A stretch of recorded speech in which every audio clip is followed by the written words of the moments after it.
Okay, I'm going to recap this trade because, unless by the grace of God, actually, I wouldn't even say that. It's literally physically, virtually any type of impossible you can imagine. It's impossible because I am trading a prop fund account, which means prop firm account, which means I can't hold this position overnight.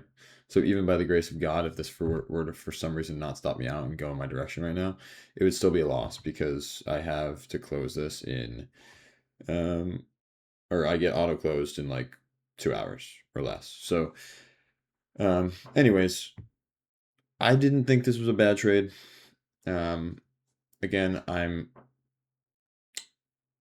uh, not trading and, I'm trying to simplify my trading. Um, I like this trade. I'm trading the way that I was back testing recently. Um, we don't need to start on the weekly.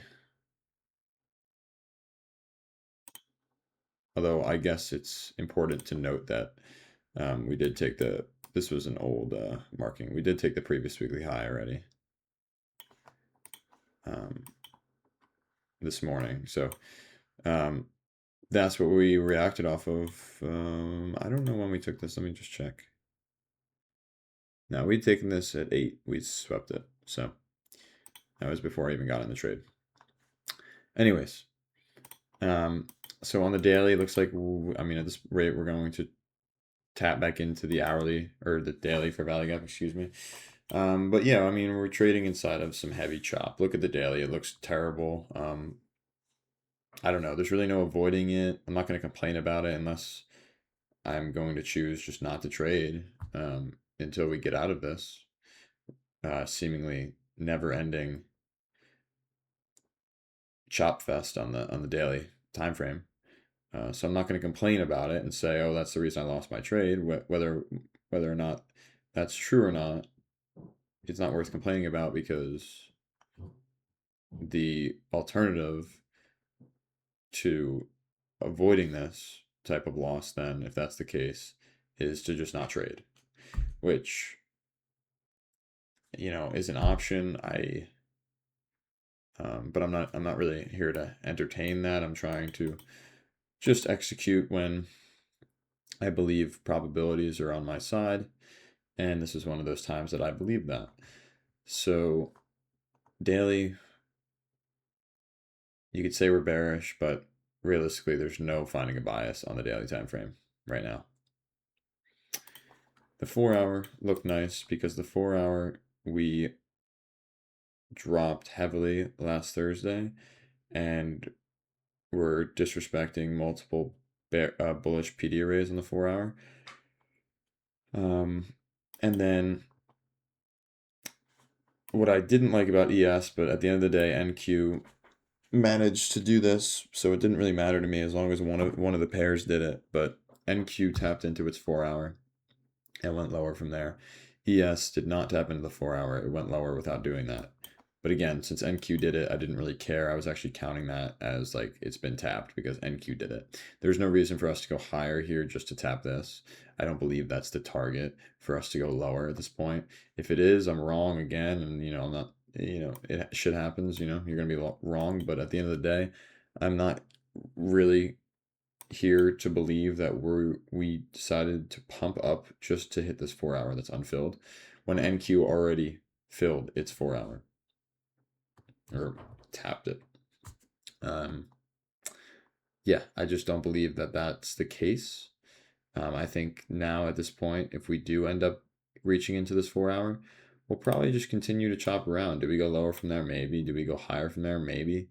But look at the daily. It's fucking horrific to look at. It's painful to look at. It hurts my eyes. Um, so sometimes you just gotta like zoom out and realize like, I mean, this is what we're trading inside of for the past, I mean, since October. We're just trading inside a chop. Definitely since December, early December. Yeah. But, you know, you can count this range as all the way back to, I mean, really October 10th if you wanted to. It's just, oddly enough, yeah, just, it's been a long fucking time of just ugly price action on indices. But that being said, we were tapping inside of another 4 hour here and respecting it.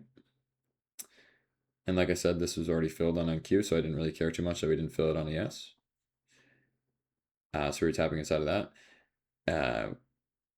Right here, this 4 hour, and then we were also inside of a 1 hour as well that we were respecting. And again, on the 4 hour, in my opinion, we were overall bearish. And this was my target. Now, granted, you can argue this is a protected low. I did have a alert at the equilibrium of this wick because, you know, if we tap that and I saw some reaction off of there that I didn't like, maybe I'd take profit early. I don't know, but I had it there, or maybe I break even, whatever. But yeah, that's why I had that there, because this was a protected low, so I could see us just hitting this and then going higher. Anyways, that didn't happen. We're having a very positive reaction off this previous weekly low that got swept. That's what's happening right now. Again, back in the hourly, we were respecting that hourly, and then also this was an hourly bullish fair value gap that got inversed. So we had our inversion fair value gap in play, and obviously we had higher time frame fair value gaps that were getting respected. And overall, we were bearish. So yeah, I got in for a short. I mean, that's really the premise of the trade. That's why I felt that probabilities were on my side. And yeah, I don't know what else to say. It's we took a loss.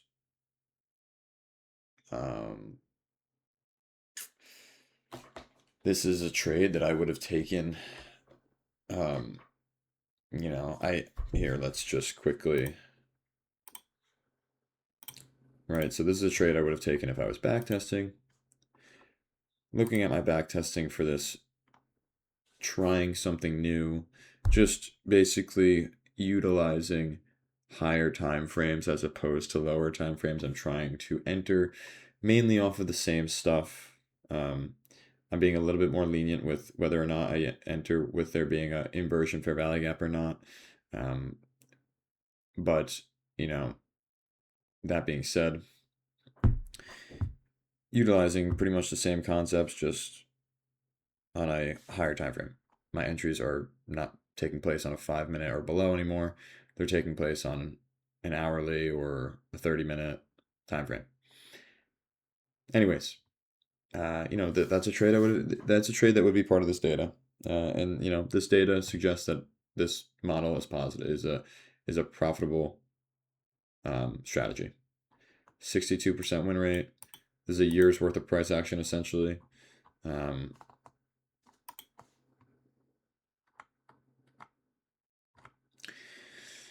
What else? Year's worth of price action. These are the win rates. So Monday, very high win rate for whatever reason. Tuesday, 55. So today was a Tuesday. Okay, whatever. Took my loss. These are the stats for it. So we had 2 losing months out of, 10 months that I did, or I'm sorry, we had 3 losing months out of 11 months that I did, that I traded. Yeah, I don't know. This trade here would have been a part of that data. So, you know, that's the way I rationalize things, is like, did I take a bad trade here? Well, I don't know. It would have been a part of my data here that suggests that I make money. So then no, it wasn't a bad trade. Because I just followed my edge here today and it didn't play out. So yeah. Can you argue that an edge is harder right now? Any edge, really? Because when you're inside of this type of price action, sure, you can. I would agree with you, but I'm not going. I mean, Yeah, let me just take a year off of trading. Like realistically, like if that's the strategy, then I don't want to continue doing this. If legitimately the answer to the issue here is just, oh, just don't trade for a year. I mean, because at this rate, we're not breaking out of this anytime soon, it looks like. Um, look at the weekly. It looks absolutely fucking horrific. Like, when was the last time we had price action that looked like this on an indice? Let's see. Hang on, I'd have to pull up ES1 exclamation point. Did I not do an exclamation point? Okay. Let's see the last time we had price action like this on an indice. I mean, you can argue here and here, but there's still more volume than this. Look at the candles. Look at the wicks. I mean, these candles have more volume here, so it wouldn't look as bad. Like if I went down to the daily here, it would not look nearly as bad. Okay. Still looking. All right, this doesn't look that great, but again, look at the candles. Look at the candles. Okay. There's barely any bodies to a lot of these candles. There's wicks. There's not many. Like, yes, you have them here, but for the most part, they have volume in them.